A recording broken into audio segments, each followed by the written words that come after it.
c'est parce que ici les filles sont à l'aise. C'est pas comme si dans un internat, dans une prison, même dans, je sais pas, dans l'armée.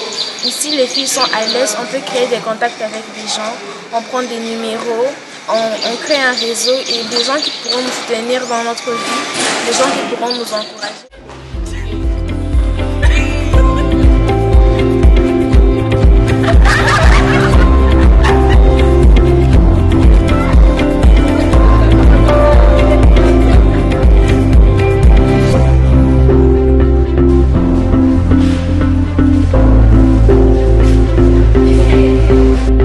Camp de la transformation et du leadership axé sur les violences basées sur le genre, VBG, s'est tenu sur 3 journées, les 27, 29 et 30 décembre, à l'école moderne Le Figuier.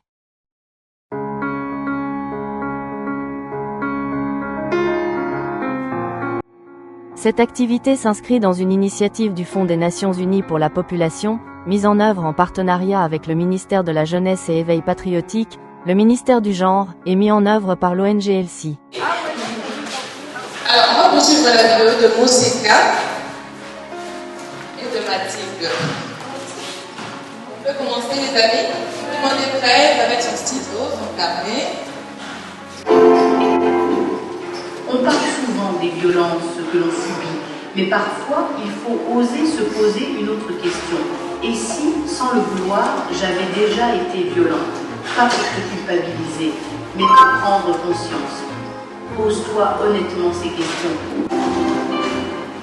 Je te propose maintenant un exercice simple pour distinguer clairement ce qui fait du mal et ce qui respecte. Voici les éléments à dépasser. Insulter quelqu'un. Exercice simple pour distinguer clairement ce qui fait du mal. Je pense qu'il faut d'abord apprendre à réfléchir à s'excuser. De savoir ce que tu as fait de mal et qu'est-ce que tu vas faire pour le changer. On doit aussi ajouter, éviter de traîner avec des personnes qui ne partagent pas les mêmes valeurs que vous. Ils ont aussi besoin de quelqu'un pour leur changer. Si tout le monde leur fuit, comment est-ce qu'eux ils vont changer? Qui peut répondre? Donc, je pense qu'à cet âge, à cette période de connaissance de cause, certaines personnes font les choses volontairement et n'ont pas forcément besoin qu'on les aide. Même sans parler, des actes peuvent changer ce que l'autre fait. Parce que si moi je fais quelque chose de bien et quelqu'un qui ne fait pas les mêmes choses qu'elle, elle sera influencée par ça et se dire pourquoi je suis toujours celle qui fait du mal alors que je peux faire ce que Liliane fait. Et c'est comme ça qu'elle peut changer. Le cas où ils veulent faire écouter, là on ne peut pas forcer quelqu'un à faire quelque chose, alors c'est là qu'on dit les mauvaises compagnies corrompent les bonnes races. Le mauvais viendra et si tu veux devenir quelqu'un de bon, tu changeras. Après, se faire influencer par ton entourage, c'est possible. Mais si tu as la volonté de changer, après avoir été avec une autre personne, ça fera de toi que tu as cette volonté-là. Mais si tu ne l'as pas, ça ne sert à rien. Parce que tu vas rendre les gens aussi mauvais que toi. Prends un moment. Imagine-toi à... Prends un moment, n'est-ce pas? Est-ce qu'on peut répondre à la question? Pour lui dire, parce que j'ai l'habitude de lui donner des choses. Personnellement, après avoir subi une sorte d'agression, j'aurais d'abord une crise d'anxiété, chose qui arrive assez souvent. Et ensuite, les gens m'auraient forcé à parler. Et là, je me serais exprimée. À qui, par exemple? À ma tante. D'abord, on parlait de la famille de confiance, une amie, un membre de la famille.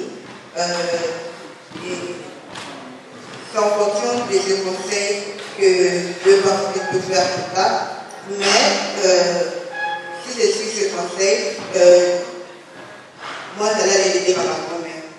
Car il fallait qu'elle développe et on a une forte complicité. De réfléchir et de s'informer.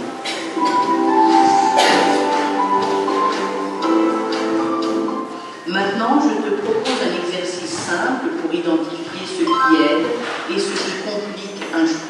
Déplacer, avoir des informations fiables, avoir peur du regard des autres, avoir des options possibles.